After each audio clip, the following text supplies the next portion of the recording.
All right, on today's show, we're going to explore the most important Facebook updates that marketers need to be up to date on, including Facebook dropped this bombshell that, hey, we're no longer going to keep your Facebook Live videos permanently.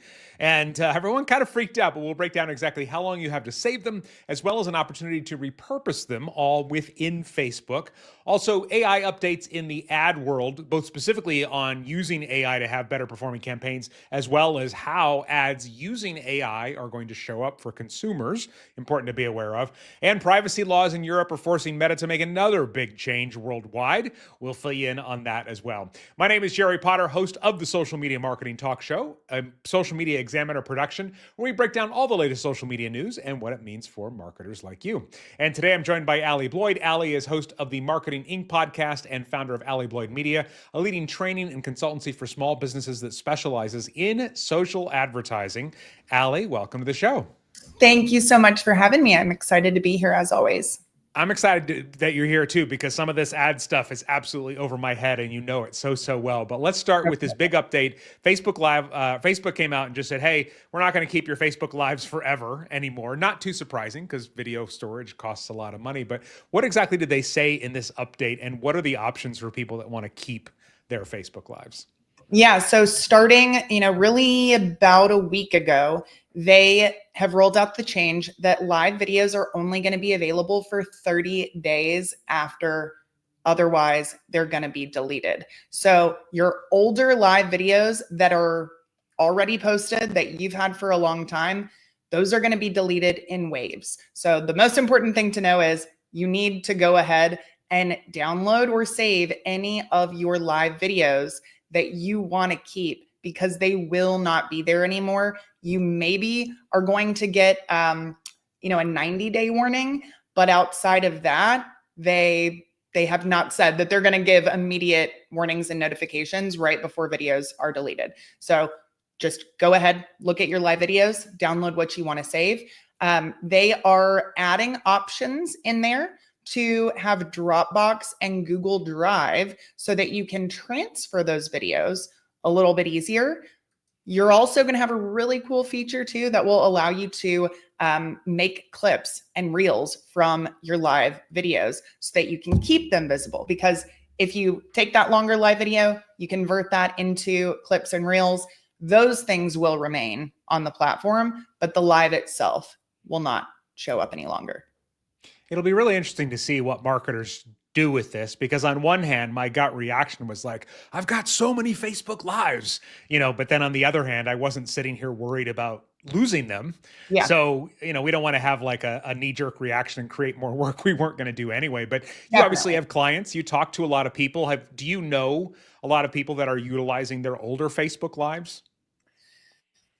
I'd say overall, not that much. I think that people use lives to go live, number one. Yeah. I do have lives that either we or people we work with have used for what we call level 1 ads. Level 1 ads is audience building, awareness, engagement, things like that. So if you had a really good live, you can keep that running as an ad.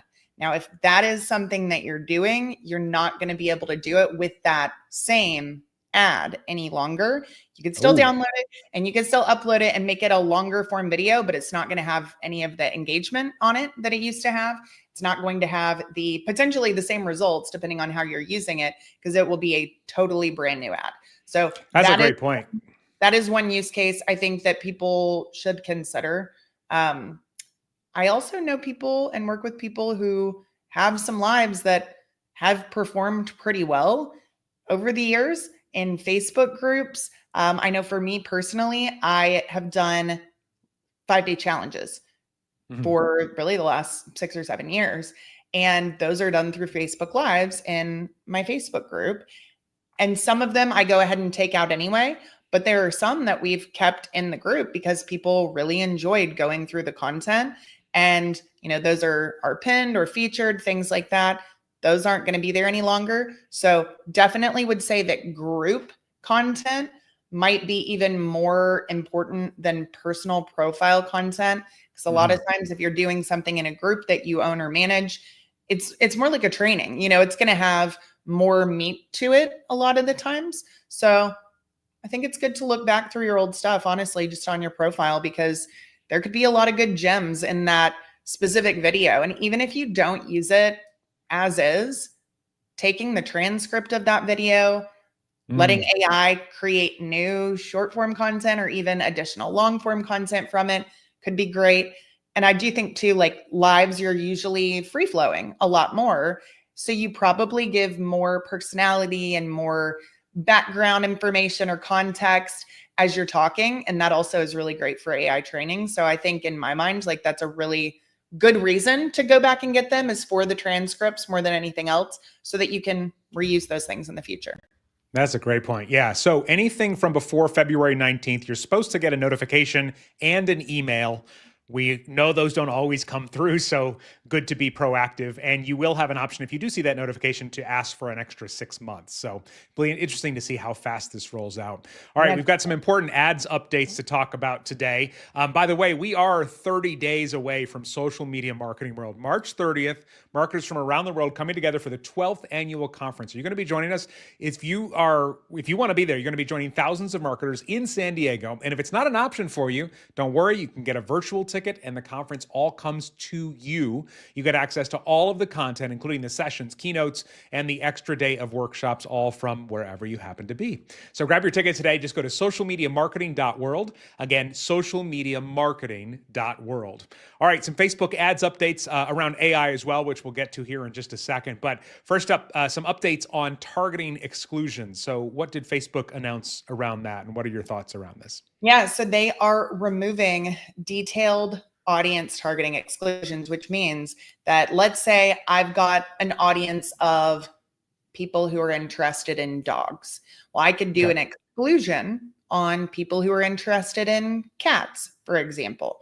There are a lot of different reasons somebody might use exclusions in their ad audiences. So the only one that is going to remain is employers. So you will be able to exclude certain employers, but you're not going to be able to exclude other groups of people. They are going to have an excluded customer audiences field.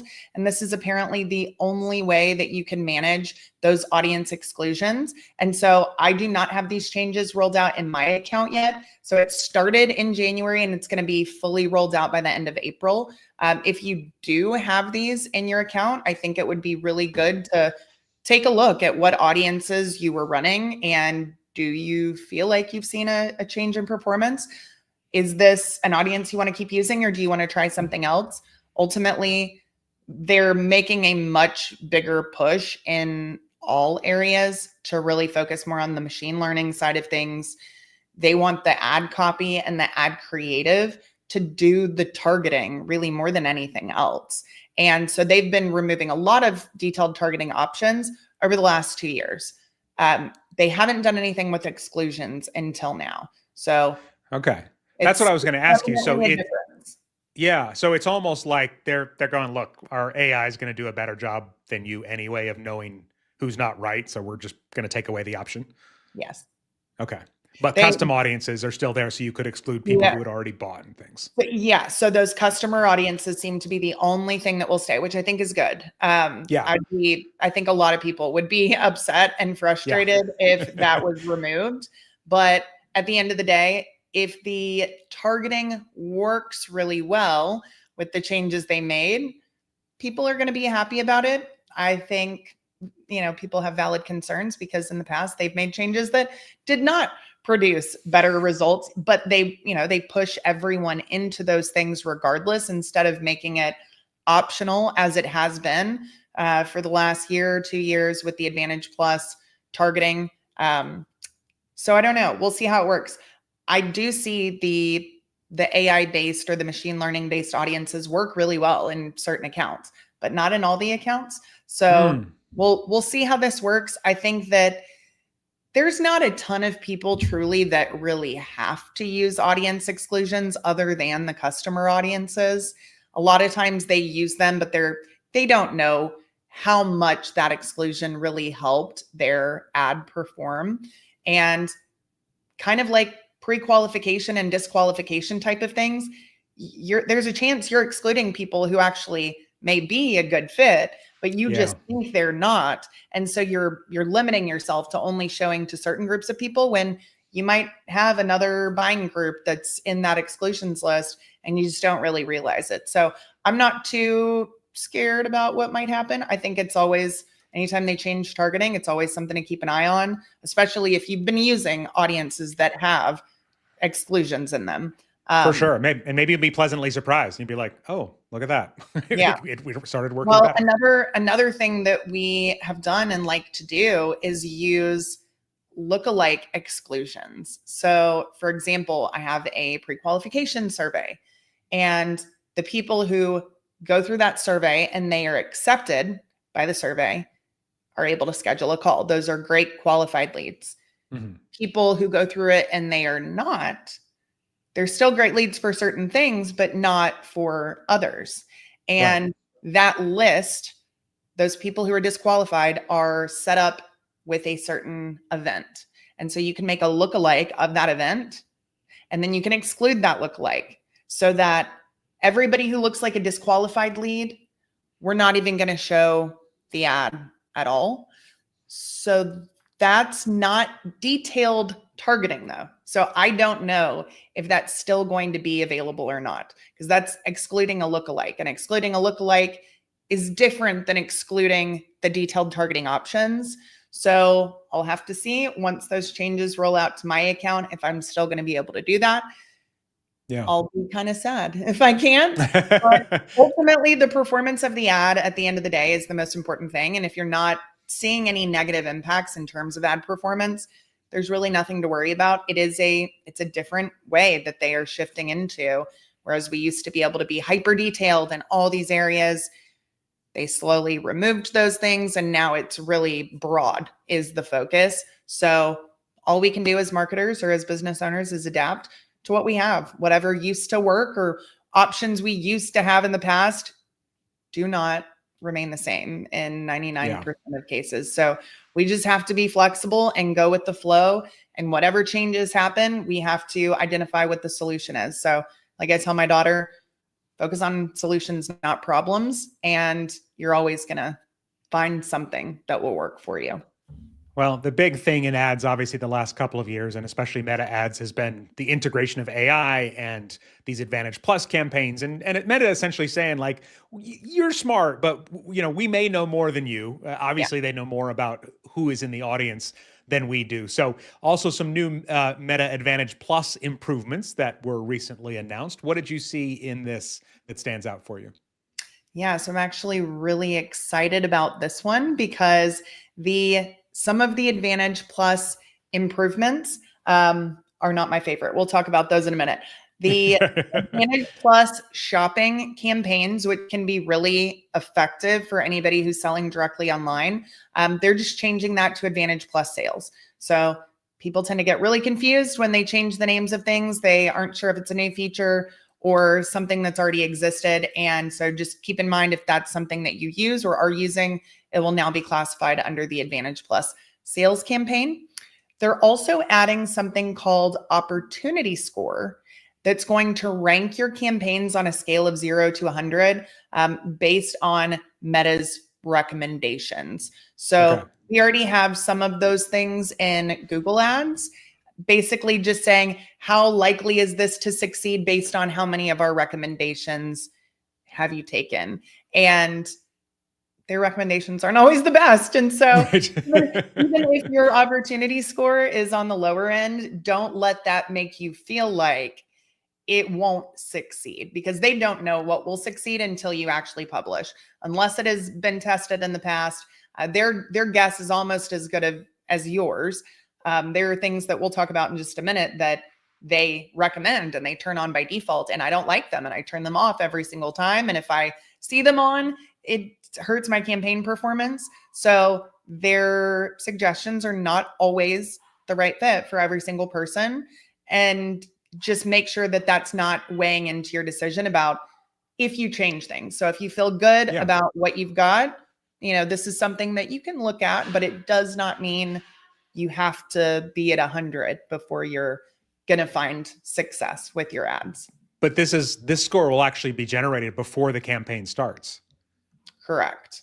Okay. I don't know. As somebody who does not consistently run ads, but I do occasionally, I kind of like that just because, if they come back and they go 3, I'm Yeah. like, okay, maybe I should Well, rethink it some can of this. definitely be helpful. I Yeah. think for the most part, if you're, and I'm just guessing here because I haven't seen exactly what this is going to look like, but just based on what we already see with Google and the quality score and the engagement score, those are metrics that we already have in Facebook. And it'll just say average, above average, or below average. If you are probably within like a 60% or higher, you might be doing okay. 70% could be okay as well. But we'll see how that decision is even being calculated to begin with, because if there are certain things they're telling you to do that maybe you've already seen don't work well for you, or you do not use that methodology, it might give you a really low score. But again, doesn't mean you should change everything just based on that. It's always good to look at it and decide, am I okay with the recommendations or not, and test from there. Okay. All right. What else in these Advantage Plus updates? I know you said there's some you're not happy about. Well, some I actually am a little bit more happy about. Some of their Advantage Plus enhancements, creative enhancements, I guess you could say, they are not going to keep these on by default anymore. So I'm really happy about that, because there are several of the Advantage Plus creative enhancements that I am not fond of, and that I do see a negative impact on the ads when they're turned on, even though it says on the toggle, advertisers typically see a 17% lower cost per result, by using this. And for me, it's been the total opposite. And with everybody that we've worked with on this, I've seen the same thing. So those are always on by default, and it's not super in your face unless you know where to go to turn those toggles off. It's very, very easy to have them on without even knowing it at all. And because of that, it's really easy to make mistakes. Even if you want to turn it off, you might just overlook it or forget it. And then a lot of people, they don't know either way that this is something to turn off. And so they leave it on. And in turn, it could hurt their campaigns in the same way that I've seen this hurt some of the campaigns that we've worked on. So I think it's a great thing. They need to give people more flexibility, in my opinion. It's kind of this balancing act, because you want to try and make it easier for new advertisers. I think that's what their goal is. At least it's what their goal should be. It doesn't always seem that that's what they're trying to do, but you want to turn things on by default that you do believe will help the advertiser get better results. But that's just not always the case. The things that they do say help you get better results a lot of times doesn't. And so then brand new advertisers have these options on by default. They assume that if they're on by default, they should keep them on. And then it ends up, preventing them from getting the best results possible. So I do think that's a great one just for me personally. Now I don't have to worry about turning something on, but definitely for people who are newer that don't really understand that, it should be a choice if you want to turn this on, not something that is always on and you barely know how to find it to turn it off. So I think that's definitely something I'm looking forward to. Okay. And then was there something else with the Advantage Plus updates that was worth mentioning? I think that's about it. It's really the Advantage Plus creative. And there are some Advantage Plus settings that are being depreciated. They're not going to work anymore. You may not use them anyway, but just keep an eye on the Advantage Plus options throughout Meta, because they are changing some of the names, as we've mentioned, some of the default versus non-default, and a few of those settings are going to change. So just double check them if you're using those or setting up a new campaign.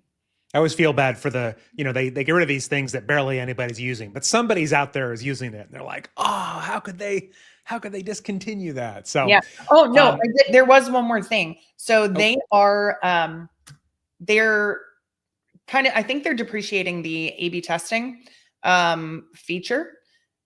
And this is going to require everybody to test their creatives manually. But I also love this because that's what I do anyway. That's what I encourage people to do anyway. So all in all, they're changing some features that I think are good. They're depreciating some things that I think are not necessary. And if that is something that you use, I would strongly recommend that you don't stress about it. You test things manually because it ends up being more successful anyway. Okay. So one of the big things as AI has rolled out over the last couple of years that we need to be aware of, obviously, as marketers, is what is the consumer expectation of what's real, what's not, where does trust get eroded? And so Yeah. Meta keeps evolving this, exactly how they're doing it. And so they announced another update on transparency in ads in terms of what's going to be flagged as, hey, this is AI, or this got help with AI, and what hasn't. So what's the latest on this, just so we can be aware of this? Yeah, so AI generated ads are going to have a transparency label. It will show up right next to the sponsored button, toggle, tab, text, whatever Okay. you want to call it, at the top of the ad. And so, I mean, I think this really comes down to what space you're in and how good your ads are. I have an AI advertising webinar that I'm running right now. And so I have several creatives that are AI generated. I have gotten so much positive feedback on those because they're really different and they capture your attention. And they're not things that I would even have had the ability to do in any other format. If I was going to do this type of creative or this image or this angle, I needed things that I just can't do in real life. Yeah. Yeah. And so I love using AI generated creatives if the creatives are good. They are just kind of warning that buyers could have less trust with AI generated ads. And I think they're really relating this more to the creative than to the copy. Ultimately, people use AI to write copy all the time. It could be that they've got more of an AI detector that would say, hey, this copy was written by AI. I doubt that is going to be the case. I think it's really focused more on the creative side. But AI creatives can work really well if you know how to use them. And I also think this is going to get a little bit murky because you can have AI generated creatives. It's a mix of AI and non-AI. And how is Right. that going to be labeled? Is it going to be labeled as AI or not? What percentage of the image needs to be AI generated for this to qualify? So I do think there's going to be some questions there, but ultimately they are just wanting to make sure that people are more transparent. I think it's the ones that I'm running right now. I feel it's very obvious that they're AI generated, and that's the point. Like, campaign is all about AI and using it in your advertising. And because again, they are different, not things that I would have easily done without it. But if Yeah. you're using certain types of images, let's say of your product or something that's supposed to be a customer testimonial and it's really an AI avatar, I think those things are Yeah. going to be for the best. So it's kind of a hit or miss. I don't mind if there's a label that says AI generated. If it is AI generated for my ads or for really anybody else's ads, I do think the trust factor is the number one thing to keep in mind, because as we get more and more into AI, deep fake videos and completely fabricated AI videos, I mean, we can already do that. So they want to make sure that if somebody's seeing that type of video, that it's real and that they're not, Yeah. they're not having the wool pulled over their eyes. So I think that's definitely a good thing. Yeah, it's funny because we used to be like, a picture, it didn't happen, video, it didn't happen. And Yes, now and it's now going to it's be like, like, did it? video, I still don't believe you. This Yes, means exactly. nothing at this For point. sure. So, yeah. But So the ultimately, key, it's a go mix ahead. of human and AI for anybody right Yeah. now. You Yeah. can use AI for amazing things. You just don't want it to be robotic and flat. And I think the key part of this too, as I understand it for advertisers, is if something is AI, but it's photorealistic humans. So in other words, it looks like, the really good AI, that's when it's Mhm. going to get the tag. If it is clearly a cartoon or an animation, then they're not worrying about it as much, which I like, because in the beginning, it Yeah. was kind of like everything needs to be labeled AI. And now they're leaving a little bit more up to us as humans to go, well, I can clearly see that as a cartoon. That is Yeah. not actual Yeah. AI. So For sure. all right. I, And the privacy stuff going on in Europe, obviously, they have much stricter privacy rules than we have here in the United States. And that affects things worldwide, including another big update for Facebook Marketplace that Meta decided to do after being sued for almost $1 billion. So, what is this update and how does that affect marketers in your mind, Allie? yeah. So they are opening up the Facebook Marketplace partner program, and they're going to have third party listing providers able to post ads on the platform. So I think there are pros and cons to this. The cons would be that there is going to be more competition for those placements. And so cost could change depending on what that looks like. But it also could have more opportunities for visibility. I definitely think that local businesses that are selling products, especially, but even services too, could have a positive impact from this. You are going to be able to optimize your marketplace listings to, I think, include those or not include those, depending on what you're looking for. But they don't want a flood of things from other platforms filling up the marketplace. They still want to make sure that a huge percentage of the marketplace remains Facebook Marketplace. But I do think that it could be good for some, and it could also have some potentially negative impacts just because of the additional placements that are going to be taken up.